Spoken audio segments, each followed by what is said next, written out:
तो चलो स्टार्ट करते हैं।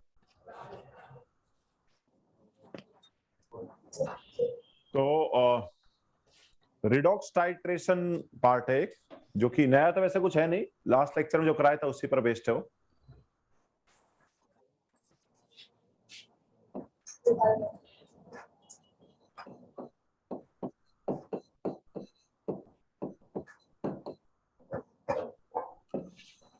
तो इसमें हम एक टाइप की टाइट्रेशन ले लेते हैं, आयोडीमेट्री। उस टाइट्रेशन का नाम आयोडीमेट्री है। तो उसमें क्या होता है कि हमारे पास कोई सॉल्यूशन है, सॉल्यूशन में कुछ आयोडीन प्रेजेंट है और उस सॉल्यूशन में कितना आयोडीन है ये हम कैलकुलेट करते हैं। तो estimation of iodine in solution using Na2S2O3। ठीक है, Na2S2O3 हमें यहाँ पर दिया जाता है और उस Na2S2O3 का हमें मतलब कितना मोलरिटी और वॉल्यूम यूज हुआ है उसके बेसिस पर हम यहाँ पर बता देते हैं कि उसका I2 जो हमारे पास सॉल्यूशन उसमें कितना आयोडीन अवेलेबल है। ठीक है, तो यहाँ पर क्या होता है, आयोडीन जो है सॉल्यूशन में जो आयोडीन होगा वो Na2S2O3 से रिएक्शन करेगा। अब देखो Na2S2O3 जो है इसमें सल्फर का +2 है, तो ये Na2S2O3 ऑक्सीडाइज, अच्छा मीडियम जो है यहाँ पर एसिडिक मीडियम होता है।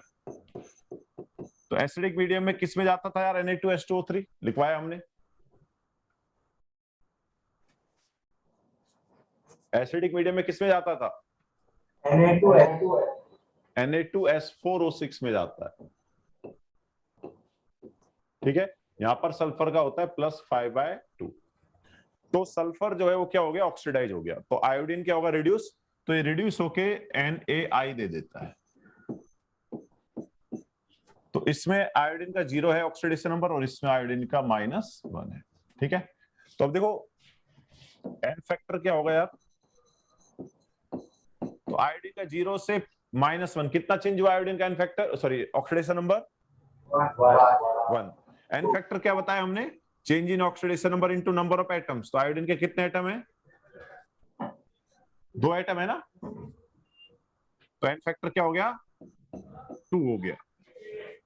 क्लियर है।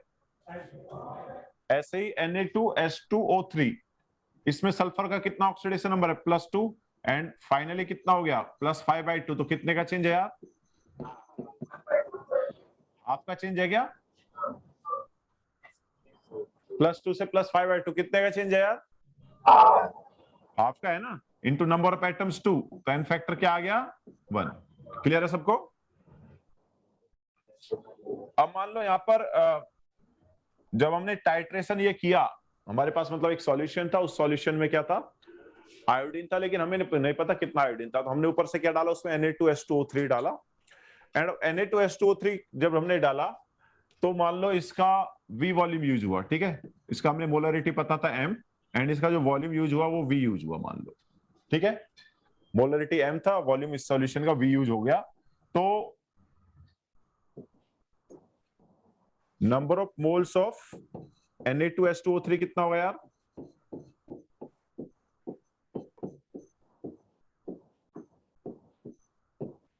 Number of moles of Na2S2O3 क्या होगा, मोलरिटी इनटू वॉल्यूम होगा ना, मतलब M इंटू V होगा या नहीं होगा बताओ, होगा ना। अब देखो नंबर ऑफ मोल्स पता चल गए तो नंबर ऑफ इक्विवेलेंट क्या आएगा यार,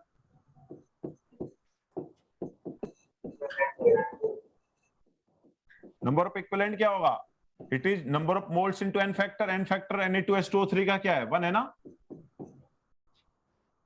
है कि नहीं।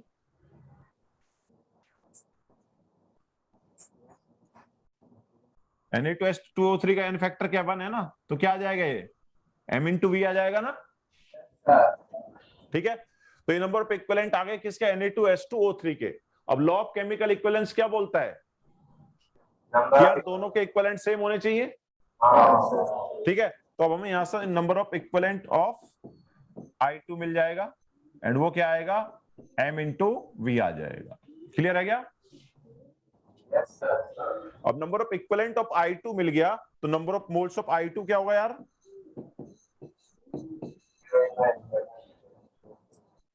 नंबर ऑफ इक्विवेलेंट अगर पता है तो नंबर ऑफ मोल्स कैसे निकालते हैं यार? डिवाइड बाय एन फैक्टर करते हैं ना। नंबर ऑफ इक्विवेलेंट अगर पता तो नंबर ऑफ मोल्स क्या होगा? डिवाइड बाय एन फैक्टर होगा ही नहीं होगा?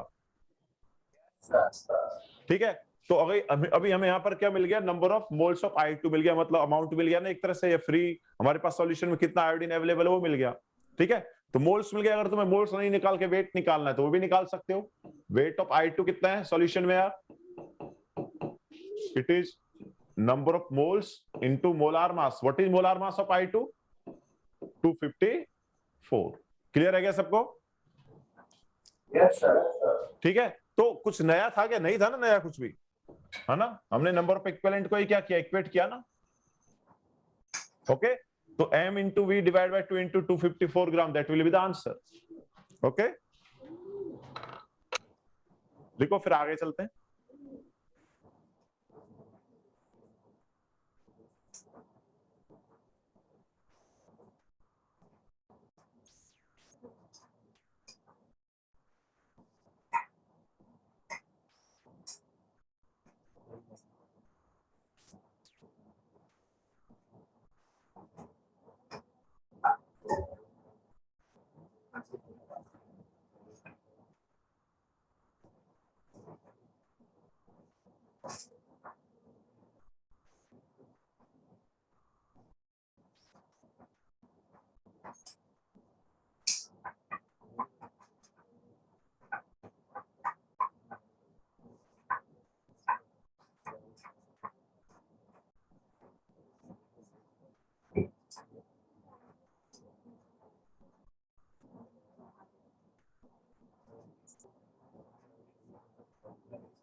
बोलो, हो गया?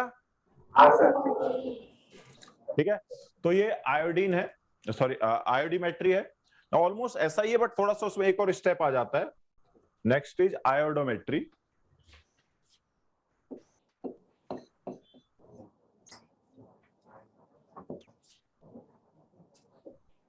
ठीक है, तो नेक्स्ट है आयोडोमेट्री।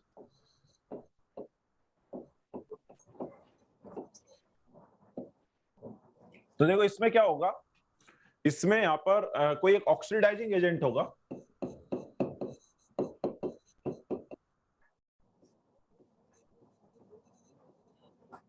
ठीक है, कोई एक ऑक्सीडाइजिंग एजेंट है, मान लो ए है। ठीक है, ऑक्सीडाइजिंग एजेंट ए है कोई, उसका हमने Ki से रिएक्शन किया, एंड Ki जो है वो क्या एक्सेस में है। ठीक है, Ki एक्सेस में है।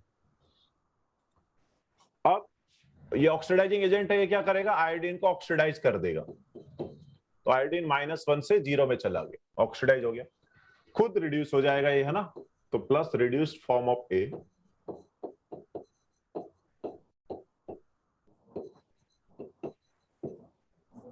अभी देखो ये जो I2 बना है, ये I2 का आगे टाइट्रेशन किया जाता है Na2H2O3 के साथ।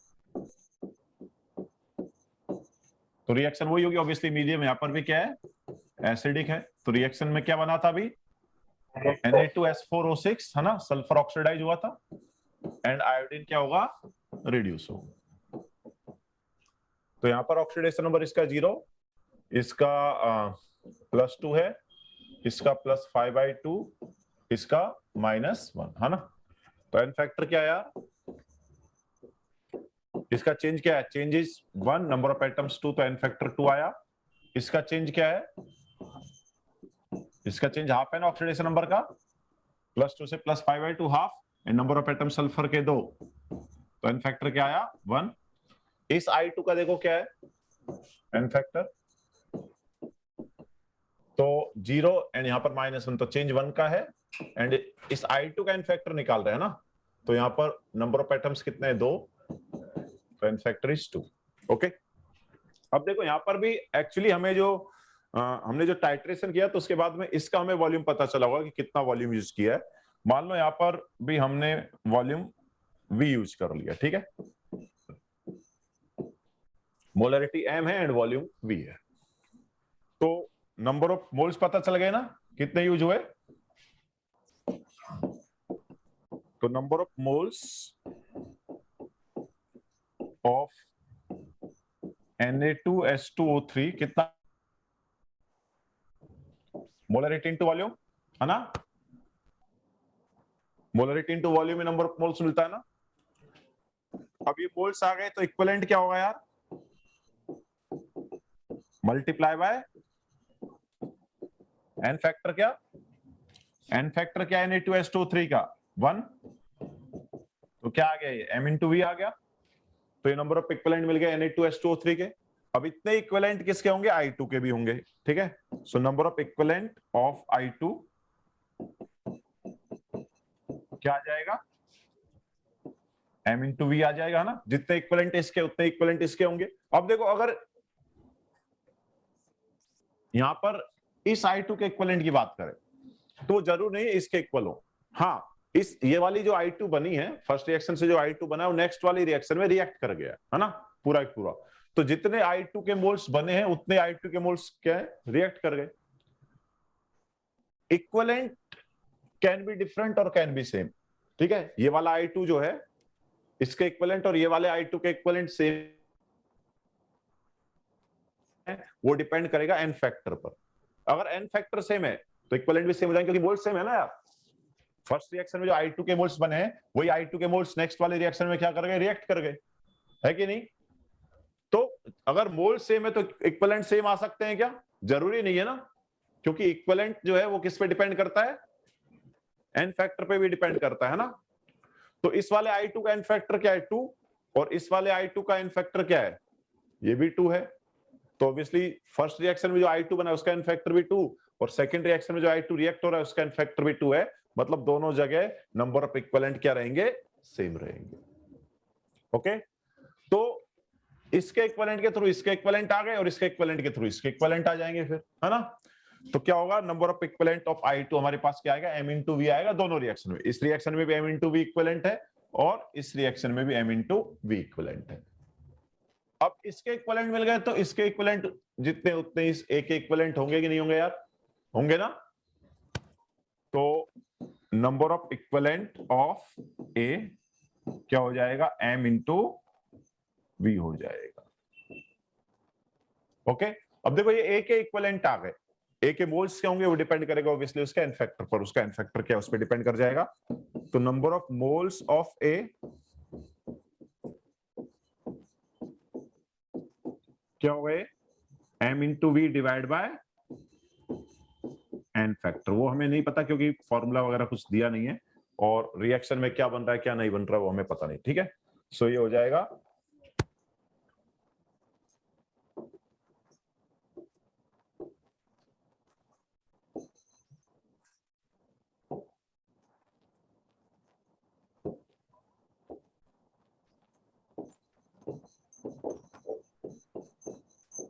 ठीक है। तो मोलरिटी इनटू वॉल्यूम जो है हमारे पास क्या आया, नंबर ऑफ मोल्स आया किसका, Na2H2O3 का। अब जितने इसके मोल्स है उतने इक्विवेलेंट होंगे, क्यों, क्योंकि एन फैक्टर क्या है 1 है, ठीक है। तो इसके इक्विवेलेंट मिल गए, इसके इक्विवेलेंट से हमने इसके इक्विवेलेंट निकाले, और इसके इक्विवेलेंट उतने इसके इक्विवेलेंट हो गए क्योंकि दोनों जगह एन फैक्टर के I2 का सेम है ना। फिर इसके इक्विवेलेंट से इसके इक्विवेलेंट आ गए, तो इसके इक्विवेलेंट हमें M/V मिल गए। अगर हमें इसके मोल्स निकालने तो डिवाइड बाय क्या करना पड़ेगा, एन फैक्टर। ओके, तो डिवाइड बाय एन फैक्टर कर देंगे। ये मोल्स आ गए। अगर क्वेश्चन में मोल्स की बजाय क्या निकालना है, वेट निकालना है, तो वो भी निकाल सकते हैं ना। वेट ऑफ ए क्या हो जाएगा, mv divide by n factor into molar मास।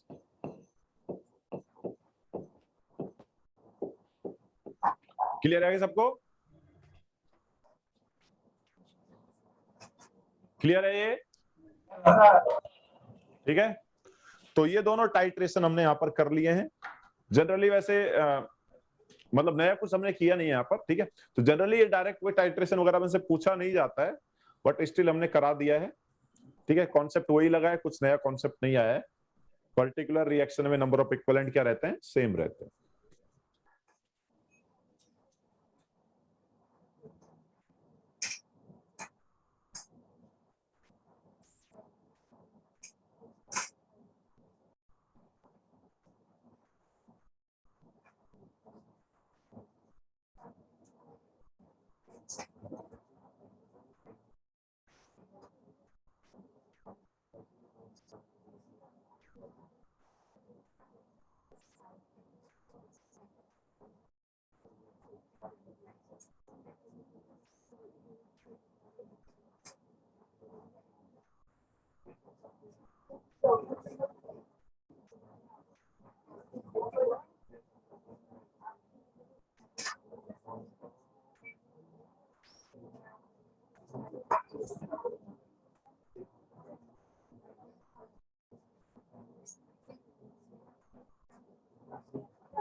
हो गया क्या?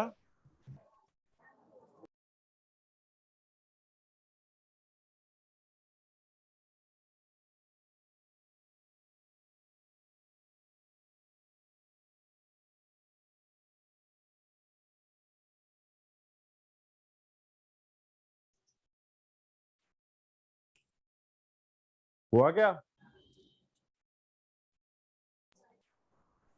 सर तो देखो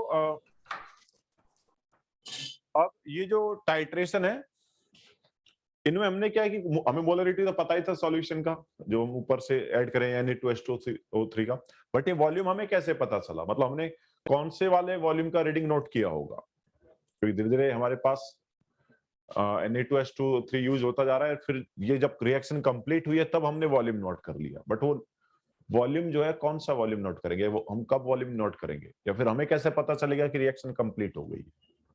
तो जैसे हम एसिड बेस टाइट्रेशन में मिथाइल ऑरेंज और फिनोप्टिलीन यूज करते थे, याद है? मिथाइल ऑरेंज और फिनोप्टिलीन वगैरह यूज करते हैं, तो जैसे कलर चेंज होता है हम रीडिंग नोट कर लेते हैं, है ना?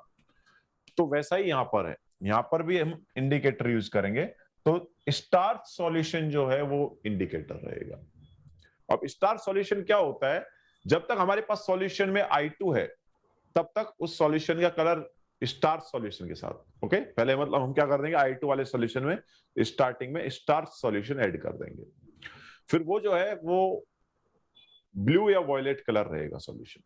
एंड जैसे ही ये I2 जो है ये NaI में कन्वर्ट हुआ, मतलब I2 पूरा खत्म हो गया, तो ये ब्लू या वॉयलेट कलर का सॉल्यूशन गायब हो जाएगा, या मतलब हम बोल सकते हैं कि कलर जो है ब्लू और वॉयलेट वो डिसअपियर हो जाएगा।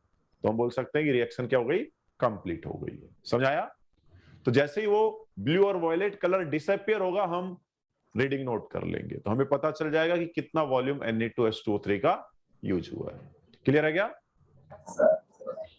तो in both titrations,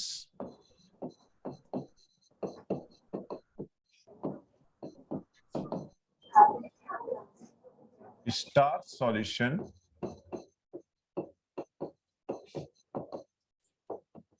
is used as indicator.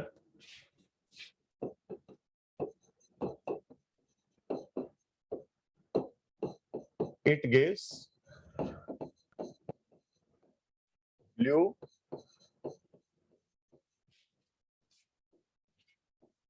or violet color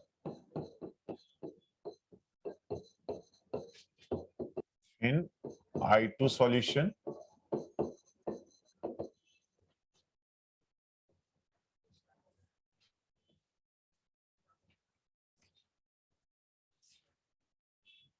ठीक है, ब्लू और violet color in I2 solution. This blue or violet color is disappeared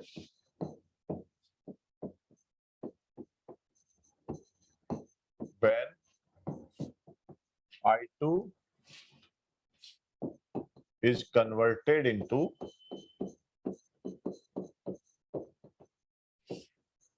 NaI. Clear है क्या?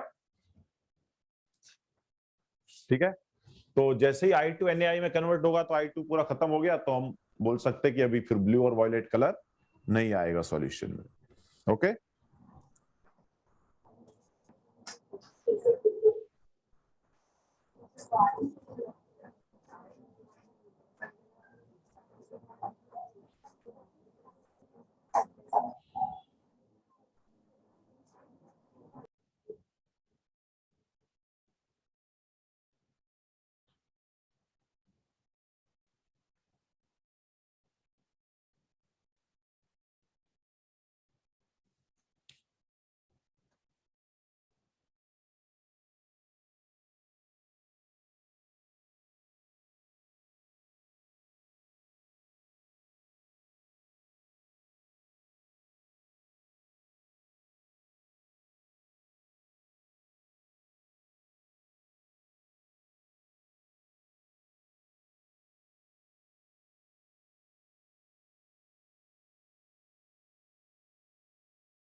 हो गया क्या सबका?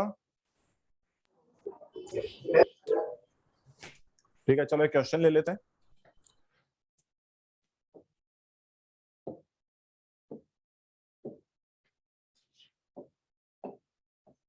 H2O2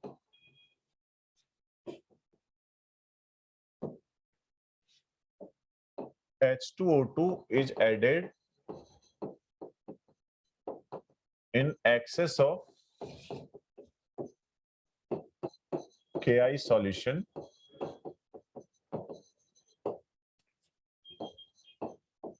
The liberated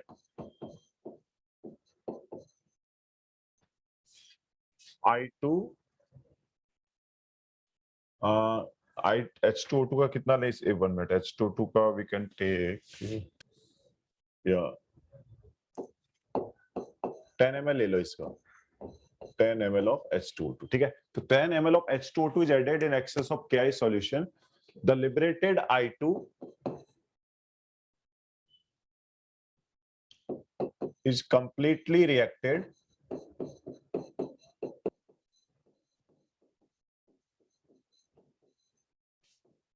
with 20 ml of 0.1 molar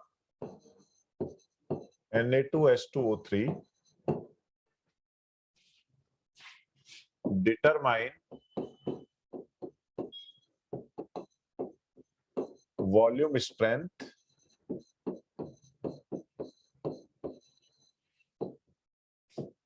of H2O2.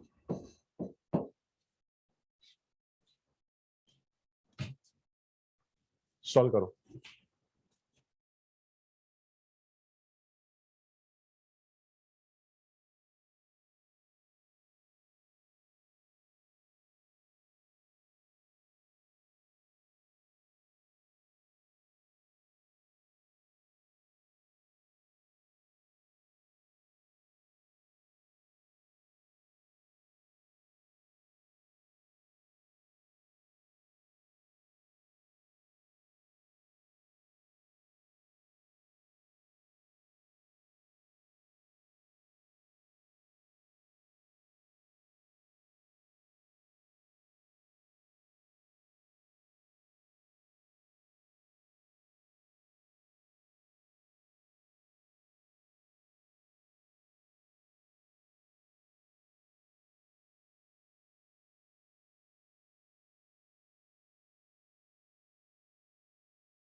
Sir, 1.12.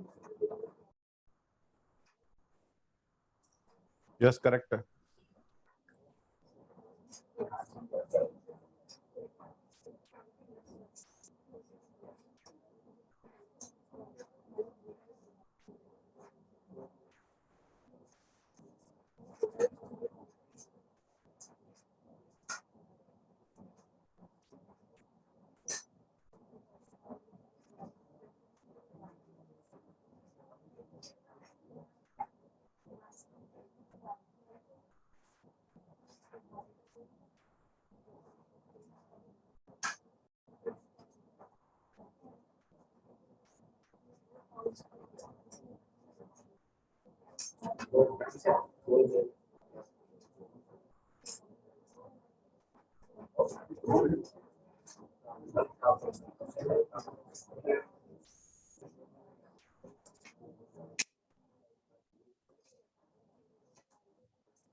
आया क्या सबका आंसर?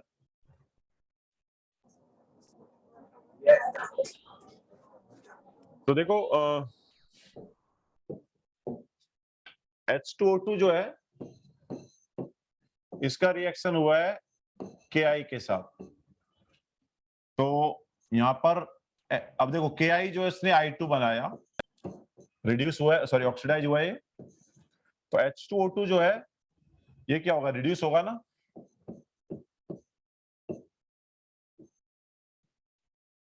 तो इसका एन फैक्टर क्या है यार इस I2 का? इस I2 का एन फैक्टर 2 है ना, चेंज 1 है, नंबर ऑफ एटम्स 2 तो 2। एन फैक्टर ऑफ H2O2 क्या है यार? H2O2 का एन फैक्टर क्या है? देखो -2 से, सॉरी दिस इज -1। तो H2O2 का एन फैक्टर क्या है यार? -1 से -2, 1 का चेंज है, नंबर ऑफ एटम्स 2 तो 2 है ना। अभी I2 जो है ये आगे रिएक्ट हुआ है और इसने क्या बनाया है, ये Na2H2O3 से रिएक्ट हुआ। Na2H2O3 जो क्या बनाता है, Na2S4O6 प्लस NaI। तो यहाँ पर I2 का 0, यहाँ पर सल्फर का +2, यहाँ पर सल्फर का +5I2 एंड यहाँ पर आयोडीन का -1। तो एन फैक्टर ऑलरेडी हम निकाल चुके हैं। इस I2 का एन फैक्टर आता है 2, इसका एन फैक्टर क्या आता है कितना आता है इसका? 0.55. हाफ का change into number of atoms 2, तो 1 आता है ना। अब देखो अगर हम यहाँ पर इसका मान लें मोलरिटी, मान लें कुछ, मान लो इसका मोलरिटी x है, ठीक है, इसका मोलरिटी क्या है? x है, एंड वॉल्यूम तो हमें ऑलरेडी दिया है, कितना दिया है? 10 ml दिया है ना। ओके, तो इसके मोल्स कितने हो गए यार? इसके मोल्स कितने हो गए? 10 इंटू एक्स मिलीमोल हो गए ना, हुए कि नहीं हुए? ठीक है। अच्छा, Na2H2O3 का हमें कितना दिया यार? उन्होंने बोला ये 20 ml है एंड 0.1 मोल आ रहा है, मतलब कितना मिलीमोल हो गया? 2 मिलीमोल। क्लियर है क्या? अब देखो इसके 2 मिलीमोल है, तो इक्विवेलेंट कितने होंगे? इक्विवेलेंट भी 2 ही होंगे क्या? बिकॉज एन फैक्टर क्या है? 1 है ना। तो इसके मिली इक्विवेलेंट आ गए, इसके थ्रू इसके मिली इक्विवेलेंट क्या आएंगे? 2 आ जाएंगे, है कि नहीं? बिकॉज दोनों का एन फैक्टर जो है, सॉरी दोनों के इक्विवेलेंट क्या होने चाहिए? सेम होने चाहिए ना। क्लियर है? अब इसके मिल इक्विवेलेंट 2 आए हैं, तो इसके मिल इक्विवेलेंट भी क्या होंगे? 2 होंगे। एंड अगर इसके मिल इक्विवेलेंट 2 हैं, तो फिर इसके मिल इक्विवेलेंट भी क्या हो जाएंगे? 2 हो जाएंगे। ओके, तो H2O2 जो है उसके मिल इक्विवेलेंट क्या आने चाहिए? 2 आने चाहिए। अब H2O2 के जो मिलीमोल्स हैं वो कितने हैं? 10 इंटू एक्स इंटू कर देंगे एन फैक्टर क्या H2O2 का यार? 2 है ना। तो ये H2O2 के क्या हो गए? मिली इक्विवेलेंट हो गए, एंड ये कितना आना चाहिए? 2 आना चाहिए। तो यहां से x की वैल्यू क्या आ रही है? x की वैल्यू आ गई 0, मतलब हमारे पास मोलरिटी जो है वो क्या है? 0.1 है। तो H2O2 का मोलरिटी 0.1 है। वॉल्यूम स्ट्रेंथ का फॉर्मूला बताया था ना हमने लास्ट लेक्चर में। मोलरिटी से वॉल्यूम स्ट्रेंथ कैसे निकालते हैं? मोलरिटी इंटू 11.2, क्या है ये? This is 1.12। क्लियर है क्या सबको? Yes, sir. ठीक है, तो इस टाइप से हम यहाँ पर देखो वॉल्यूम स्ट्रेंथ वाला कॉन्सेप्ट भी यूज कर लिए और आयोडोमेट्री भी यूज कर ली है ना। ये जो H2O2 है ये एक तरह से क्या है? ऑक्सीडाइजिंग एजेंट का काम कर रहा है ना। क्लियर है सबको? Yes, sir.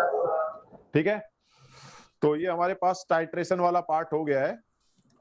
अब हम यहाँ पर लेंगे बुकलेट डिस्कशन। ठीक है, लिख लो पहले, फिर उसके बाद मॉड्यूल डिस्कशन करते हैं।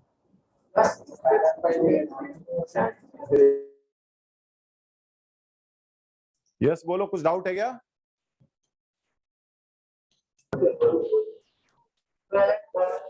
हाँ बोलो,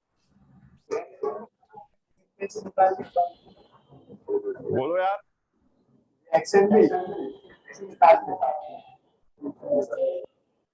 आवाज नहीं आ रही क्लियर, क्या बोल रहे हो? हो गया क्या?